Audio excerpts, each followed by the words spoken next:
ನಮಸ್ಕಾರ ಗೆಳೆಯರೇ, welcome to day the dreams Kannada. ನಾವು ಯೂಟ್ಯೂಬ್ ಶುರು ಮಾಡಿ 3 ವರ್ಷ ಆಯ್ತು, ಆಲ್ಮೋಸ್ಟ್ 3 ವರ್ಷ ಆಯ್ತು. ಫಸ್ಟ್ ಟೈಮ್ ನಾವು Q&A ಅಂತ ಯೂಟ್ಯೂಬ್ ಅಲ್ಲಿ ಮಾಡ್ತಿದ್ದೀವಿ. ಪ್ರತಿಯೊಬ್ಬರಿಗೂ ಹೊಸ ವರ್ಷದ ಹಾರ್ದಿಕ ಶುಭಾಶಯಗಳು. ನೀವೇನಾದ್ರೂ ಫಸ್ಟ್ ನಮ್ಮ ಚಾನಲ್ ನೋಡ್ತಿದ್ರೆ ಸಬ್ಸ್ಕ್ರೈಬ್ ಮಾಡಿ.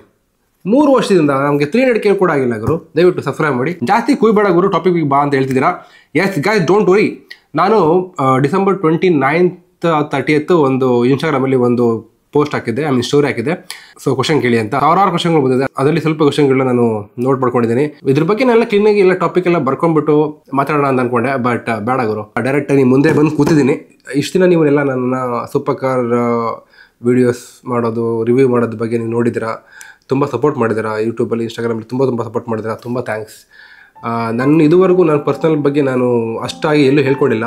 ತುಂಬ ಕೇಳೋ ಕ್ವಶನ್ಗಳಂದ್ರೆ ನಿಮ್ದು ಯಾವ ಊರು ಅಂತ ಕೇಳೋದು. ನಾನು ಹುಟ್ಟಿ ಬೆಳೆದೆಲ್ಲ ಭದ್ರಾವತಿಲಿ. ನಾನು 7th ಓದಿದ್ದು ಭದ್ರಾವತಿಲಿ. 7th ಆದಮೇಲೆ ನಾನು ಓದಿದ್ದೆಲ್ಲ ಚನ್ನರಾಯಪಟ್ಟಣದಲ್ಲಿ. ಬಟ್ ನಾನು ಇದ್ದಿದ್ದು KR ತಾಲೂಕಲ್ಲಿ. ಬಟ್ ನಾವು ಇವಾಗ ಇರೋ ಜಿಲ್ಲೆ ಬಂದು ಮಂಡ್ಯ. ನನ್ನ ತಾತ, ನನ್ನ ದೊಡ್ಡಪ್ಪ, ಚಿಕ್ಕಪ್ಪ ಎಲ್ಲ ಇದ್ರು ಕೂಡ ಶಿವಮೊಗ್ಗದಲ್ಲಿ ಇದ್ರು ಕೂಡ ನನ್ನ ಊರು ಯಾವುದನ್ನು ಕೇಳಿದ್ರೆ ಮಂಡ್ಯ ಅಂತಲೇ ಹೇಳೋದು. ಯಾಕಂದ್ರೆ ನಾವು ಎಲ್ಲಿದ್ದೀವಿ ಅದೇ ನಮ್ಮೂರು. ಎಲ್ಲಿ ಜೀವನ ನಡೆಯುವುದೋ ಅದೇ ನಮ್ಮೂರು. ವಾವ್, ಅವೆಲ್ಲ ಏನೋ ಸೂಪರ್ ಕಾರ್ಗಳು ವೀಡಿಯೋಸ್ ಮಾಡೋದ್ರಿಂದ ಜನಗಳು ಏನಂತ ಅನ್ಕೊಂಡ್ಬಿಟ್ಟಾರೆ ಅಂದರೆ ತುಂಬ ದೊಡ್ಡ ಕೊಳಗುರು ಇವನು, ದೊಡ್ಡ ರಿಚ್ ಪಾರ್ಟಿ, ಹಂಗೆ ಹಿಂಗೆ ಅಂತ. ಆ ಥರ ಏನಿಲ್ಲ. ಸೂಪರ್ ಕಾರ್ ವೀಡಿಯೋಸ್ ಮಾಡ್ತೀವಿ ಒಂದು ಮಾತ್ರಕ್ಕೆ ನೀನು ರಿಚ್ ಆಗಿರ್ಬೇಕು ಅಂತೇನಲ್ಲ. ಕಾರ್ಸ್ ಬಗ್ಗೆ ನಾಲೆಡ್ಜ್ ಇದ್ದವರು, ಕಾರ್ಸ್ ಬಗ್ಗೆ ಇಂಟ್ರೆಸ್ಟ್ ಇದ್ದವರು ಯಾರು ಬೇಕಾದರೂ ವೀಡಿಯೋ ಮಾಡ್ಬೋದು. ಸೊ ಹಾಗಾಗಿ please don't think that I am a very rich ಗಾಯ್.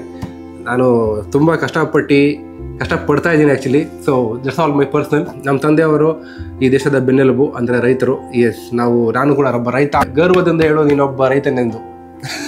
ಹೌದು, ನಾನೊಬ್ಬ ರೈತ ನಮ್ಮ ಮಗ. ಅಫ್ಕೋರ್ಸ್ ನಾನು ಇಲ್ಲೂ ಕೂಡ ಊರಿಗೆ ಹೋದರೆ ಕೆಲಸಗಳೆಲ್ಲ ಮಾಡ್ತೀನಿ, ಸಗಣಿ ಬಚ್ಚೋದು ಅವೆಲ್ಲ ಮಾಡಬೇಕು. So let's come to the questions. On the spot I'll pick the questions. Why moto vlogging? ಏನಕ್ಕೆ ಕಾರ್ ಬಗ್ಗೆ ವೀಡಿಯೋಸ್ ಮಾಡೋಕ್ಕೆ ಶುರು ಮಾಡಿದ್ರಿ ಅಂತ. ಮೋಟೋ ವ್ಲಾಗಿಂಗ್ ಬಗ್ಗೆ ಹೇಳೋಕ್ಕಿಂತ ಮುಂಚೆ I need to talk about something about video making. So 2013-14 ನಮ್ಮದೊಂದು ಗ್ಯಾಂಗ್ ಇತ್ತು. ನಾವು ಮತ್ತು ಇನ್ನೊಂದು 3-4 ಜನ ಸೇರ್ಕೊಂಡ್ಬಿಟ್ಟು we started making prank videos. ಆ ಪ್ರ್ಯಾಂಕ್ ವಿಡಿಯೋಸ್ ಎಲ್ಲ ನಾನು ಯೂಟ್ಯೂಬಲ್ಲಿ ಅಪ್ಲೋಡ್ ಮಾಡಿದೆ. ಬಟ್ ಐ ಥಿಂಕ್ ಅಲ್ಲಿ ಇಫ್ ಐ ಸಿಕ್ಕಿದ್ರೆ ನಾನು ಅಪ್ಲೋಡ್ ಮಾಡ್ತೀನಿ. ಎವ್ರಿ ಸಂಡೇ ಸ್ಯಾಟರ್ಡೇ ನಾವು ಪ್ರ್ಯಾಂಕ್ ವಿಡಿಯೋಸ್ ಮಾಡ್ತಿದ್ವಿ. ಅಂದರೆ ಕಬ್ಬನ್ ಪಾರ್ಕ್ ಲಾಬ್ ಬಗ್ಗೆ ಹೋಗ್ಬಿಟ್ಟು ಪ್ರ್ಯಾಂಕ್ ವಿಡಿಯೋಸ್ಗಳು ಮಾಡ್ತಿದ್ವಿ. ಮೋಸ್ಟ್ಲಿ ನಾನೇ ಹೀರೋ ಆಗ್ತಿದ್ದೆ ಪ್ರ್ಯಾಂಕ್ ವಿಡಿಯೋಸ್ಗಳಲ್ಲಿ. ಐ ಆಮ್ ನಾಟ್ ಇಂಟ್ರೋವರ್ಟ್, ಆಯಿತಾ. ಜನಗಳು ಅನ್ಕೊಂತಾರೆ ಆ್ಯಕ್ಚುಲಿ ನಾನು ಇಂಟ್ರೋವರ್ಟ್ ಅಂತ. ಬಟ್ ನಾನು I am kind of extrovert. I want to show myself for the world, to be honest. ಒಂದೂವರೆ ವರ್ಷ ಮಾಡಿದ್ವಿ. Even we did some short movies ಕೂಡ ಮಾಡಿದ್ವಿ. ಒಂದು ಶಾರ್ಟ್ ಮೂವಿ ಹೆಸರು ಬಂದು ನೀ ಮಾಯೊಳಗು ಅಂತ ಒಂದು ಶಾರ್ಟ್ ಮೂವಿ, ಅದು ಕೂಡ ಯೂಟ್ಯೂಬಲ್ಲಿ ಇದೆ, ಹೋಗಿ ನೋಡಿ. ಬಟ್ ಅದು ಡಬ್ಬಿಂಗ್ ಆಗಿಲ್ಲ. ನಮ್ಮ ಡೈರೆಕ್ಟರ್ ಇದ್ದವರು ವಿಡಿಯೋ ಎಲ್ಲ ಮಾಡಿದ್ರು, ಎಡಿಟಿಂಗ್ ಎಲ್ಲ ಆಯಿತು. ಡಬ್ಬಿಂಗ್ ಮಾಡೋಷ್ಟಿಗೆ ಅವ್ರು ಬೆಳಗಾಗಿ ಹೋಗ್ಬಿಟ್ರು. ನಾನು ವೆಯ್ಟ್ ಮಾಡಿದೆ ಬರ್ತಾರೆ, ಡಬ್ಬಿಂಗ್ ಮಾಡಿ ಹಾಕ್ತಾರೆ ಅಂತ. ಬರಲೇ ಇಲ್ಲ.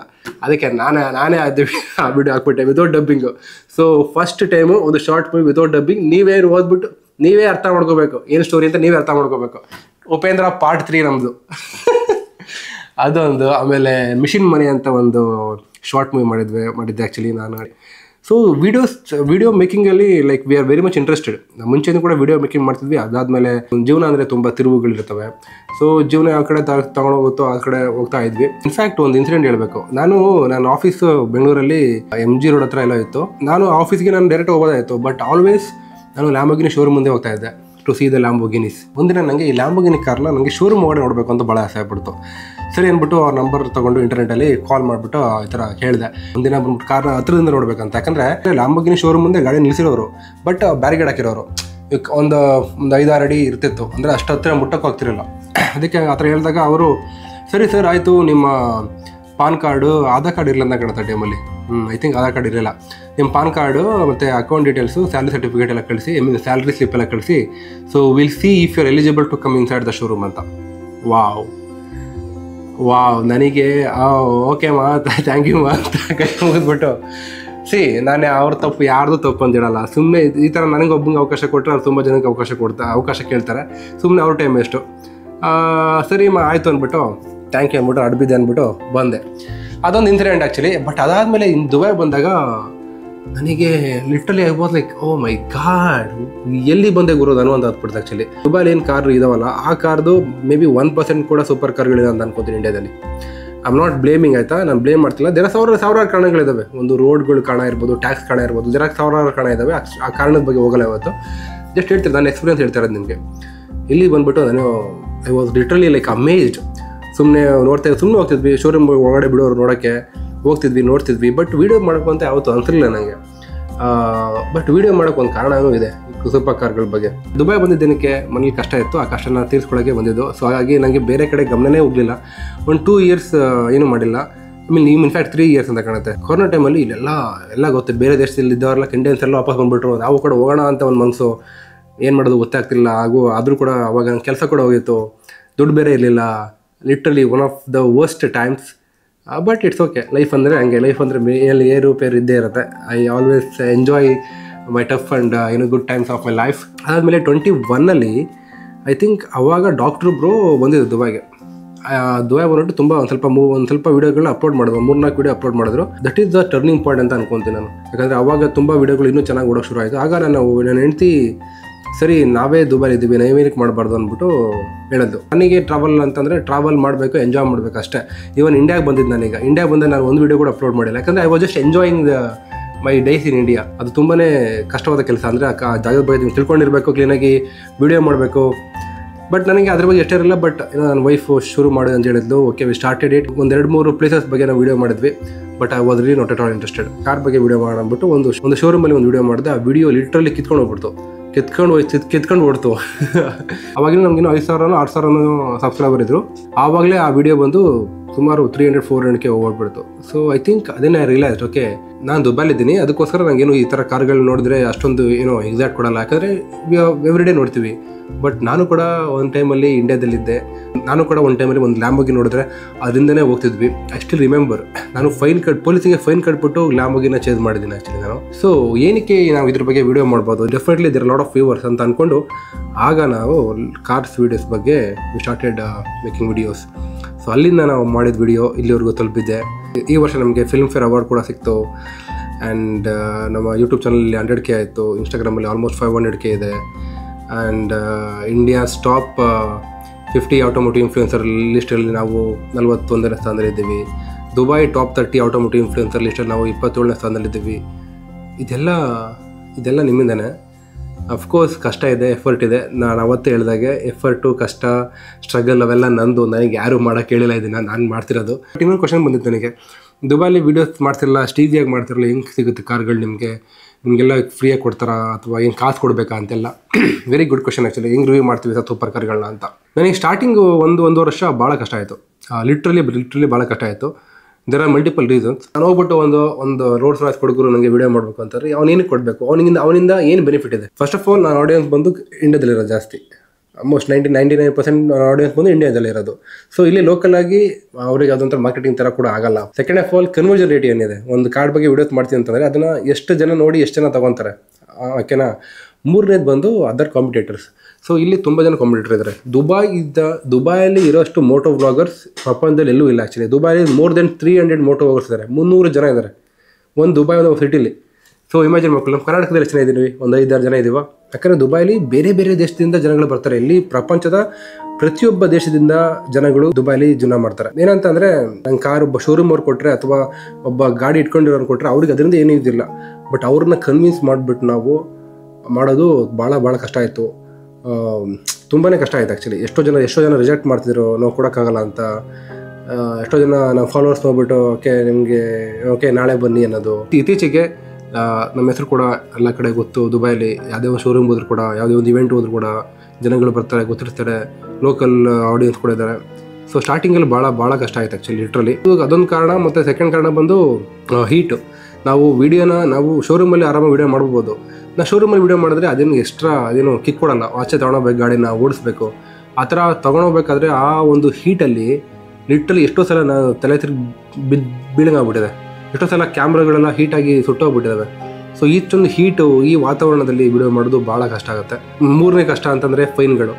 ನಾನು ವೀಡಿಯೋ ಮಾಡೋಕ್ಕಿಂತ ಮುಂಚೆ ನನಗೆ ವರ್ಷಕ್ಕೆ 1,000-1,500 ದಿರಮ್ಸ್ ಫೈನ್ ಬಿಡ್ತಿತ್ತು. ಬಟ್ ವೀಡಿಯೋ ಮಾಡೋಕ್ಕೆ ಶುರು ಮಾಡಾದ್ಮೇಲೆ 10,000, 12,000 ಈ ಥರ ಫೈನ್ ಬರುತ್ತೆ. ಅಂದರೆ 12,000 ದಿರಮ್ಸ್ ಹೇಳ್ತೀನಿ ನಾನು. ಅಂದರೆ 2 ಲಕ್ಷ, 2 ಲಕ್ಷ, 3 ಲಕ್ಷ ರೂಪಾಯಿ ಫೈನ್ಗಳು. ಯಾಕಂದರೆ ಒಂದು ಗಾಡಿ ತೊಗೊಂಡೋಗಿ ಈಗ ಡಿ ಬಿ ಬಂದಾಗ ಫೈನ್ ಬಂದಿತ್ತು, ಚಿಕ್ಕ ಅಮೌಂಟ್, ಓಕೆ.